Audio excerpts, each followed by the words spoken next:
In Corey Floyd's 2017 book, Communication Matters, he states through our communication process, we learn more about ourselves and our self-concept.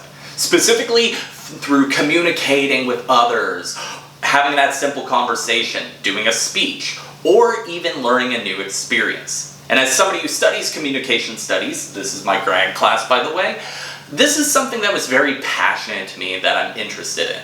And my goal for this speech is to get you interested in this type of stuff, or generally have those new experiences. Specifically, I'm here to inspire you to promote self-expression through an experience. Specifically, I'm going to talk about my experience with learning pickling and fermenting food. So I'm going to begin this speech by talking about why I wanted to do this, the overall reason why I haven't done it before, and the overall experience for me. So let's talk about why I wanted to do it. What's the big deal?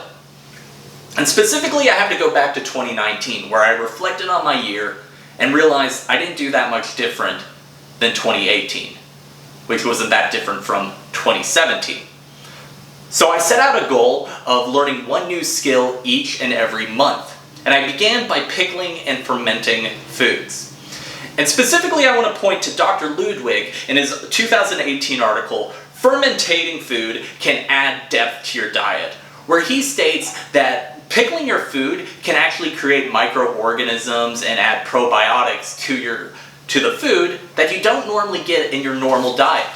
This is also echoed in Chappelle's 2017 article, Review Methods for Preservation and Natural Preservation of Food, where he said that it actually extends longevity of food, up to 6 months in most cases. And even adds new taste, texture, and even the appearance to food. So I decided I wanted to do this. I wanted to learn this new skill. And I specifically began by making pickles. In Bon Appetit's Alison Ramon's article, Yes You Can Pickle That, she states you just really need a few things to make a good brine to pickle food. Water, sugar, salt, and distilled white vinegar. And I began by making pickles, cutting up cucumbers, and I used that brine, but I also added some other stuff. Cloves, garlic, mustard seeds, red pepper flakes, and of course, dill. But if this is so easy, why haven't I done this before? Well, in all honesty, I'm a workaholic, which goes back to 2019, 2018, and 2017. Where I focused a lot more on work and that time and didn't really have that opportunity to have new experiences. Hence why we're doing this speech. But also being a workaholic, you focus so much on your other work that you don't really think about other things.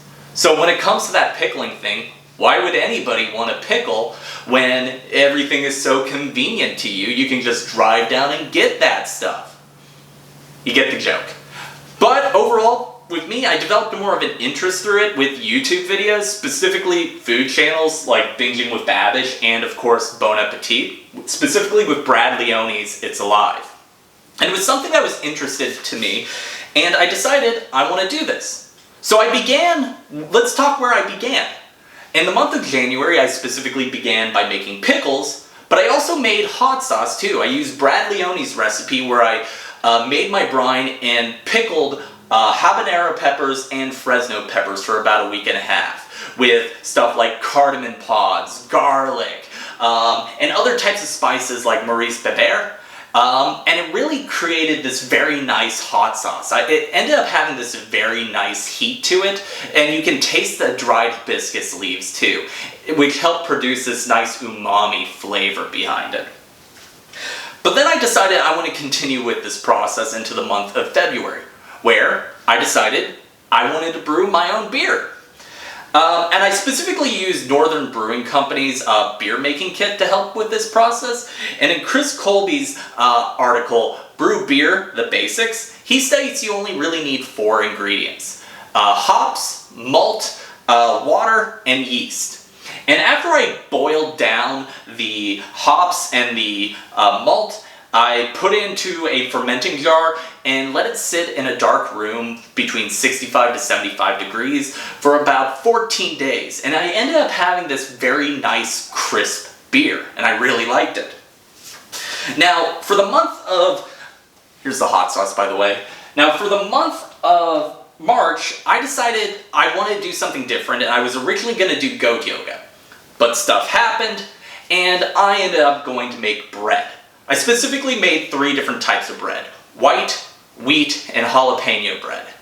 And it really went out pretty well. I specifically did Jen Leahy's method, where I got a bowl of flour, yeast, salt, and water, rolled it up into a rough ball, and let it sit out in room temperature for 24 hours as it ferments and rises. And then I cooked it. And it was this really good bread, and I felt accomplished. I made this stuff. And it was really great. The most recent thing I made was a jar of green beans, and pickled those. So let's wrap things up. I talked to you about my adventure of pickling and fermenting. I specifically talked to you about why I wanted to do this, the overall process of why I never did this before, and my overall experience. However, I want you to take a little bit more from this speech, specifically our class. In this class, we talked about understanding your audience and developing a message to connect with them. We've talked about researching to learn and understanding the topic in full. And we also talked about really promoting that conversation for ethical intent. But overall, I want you to take what we've learned in this class and go out and do greatness. Cheers to you all. Congratulations.